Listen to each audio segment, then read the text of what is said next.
اور آپ کے آقا و مولا حضور نبی رحمت صلی اللہ علیہ وآلہ وسلم نے ارشاد فرمایا، صحابہ تمہیں بڑے بڑے گناہوں کی خبر نہ دوں؟ صحابہ نے عرض کی کیوں نہیں یا رسول اللہ، آپ ارشاد فرمائیں۔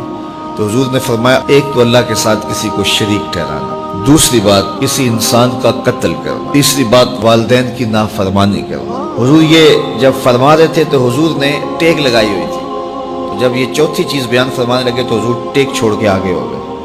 یہ کتنی اہم بات تھی، الا وقول الزور، فرمایا سن لو جھوٹی بات کرنا۔ تو جو گناہ بڑے بڑے ہیں، جہنم میں لے جانے والے ہیں، ہلاک کر دینے والے ہیں، یہ چار گناہ ان میں سے بھی آگے بڑھے ہیں۔ جھوٹوں پر اللہ تعالیٰ نے لعنت کی ہے، لعنت اللہ علی الکاذبین، باقاعدہ جھوٹوں کا ذکر کر کے ان پر لعنت کی گئی ہے۔ تو اس لیے مومن اپنی زندگی کے اندر سچ ہی بولتا ہے۔ ہاں کبھی وہ ایسے مشکل وقت پہ پھنس جائے کہ یہاں اس کے لیے جان بچانا مشکل ہو، تو وہاں اس کو اجازت فراہم کی گئی ہے کہ اگر کسی عضو کے تلف ہونے کا یا جان کے ضائع ہونے کا ڈر ہو تو بعض مواقعوں پہ اسے اجازت دی گئی ہے، یا دو آدمیوں کے درمیان صلح کرانا پڑ جائے تو اس وقت آپ کو ایسی بات بولیں کہ یار میں فلاں سے ملا تھا، وہ تیرے بارے اتنے اچھے جذبات رکھتا ہے، اور تمہاری خواہ کی لڑائی ہے، اس کے دل میں تو کچھ بھی نہیں ہے، اس نے تو یہ مجھ سے باتیں کی ہیں۔ تو وہ کہے گا نہیں نہیں میرے دل میں بھی کچھ بھی نہیں ہے، 5-7 باتیں وہ بھی کرے گا، پھر تو یہ اس کو جا کے بتائے گا کہ وہ تیرے بارے تو یہ کہہ رہے ہیں، تو آپس میں دونوں جڑ جائیں گے، قریب پہنچ جائیں گے۔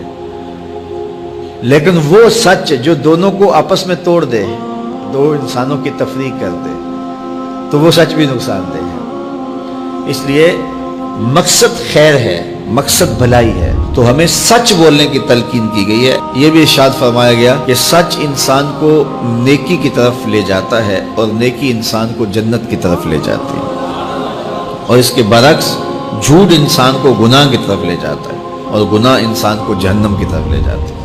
سچائی طمانیت ہے، یہ اندر کا اطمینان ہے، یہ باطن کی روشنی ہے۔ والکذب ریبہ، جو کذب ہے، جو جھوٹ ہے، وہ عدم اطمینان ہے، بے چینی ہے، اضطراب ہے، ہر وقت ایک کھٹکا لگا رہتا ہے میرا جھوٹ پکڑا نہ جائے۔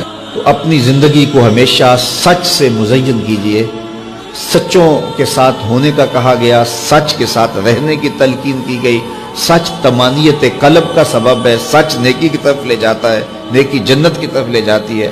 جھوٹ ریبہ ہے، باطن کی غلاظت ہے اور فرشتوں کی دوری کا سبب اور ذریعہ ہے، اور رب کی رحمتوں سے بندے کو دور کر دیتا ہے۔ اللہ سچوں کو پسند کرتا ہے، جھوٹوں کو پسند نہیں کرتا۔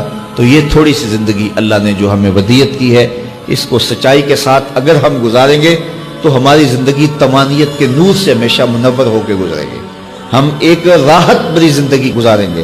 لیکن اگر ہم جھوٹ بولیں گے تو پھر جھوٹ سے ہماری زندگی کے اندر جو ہے وہ ایک تنگی، ایک اضطراب اور ایک بے چینی ہوگی جو کبھی بھی ہمارا دامن نہیں چھوڑے گی۔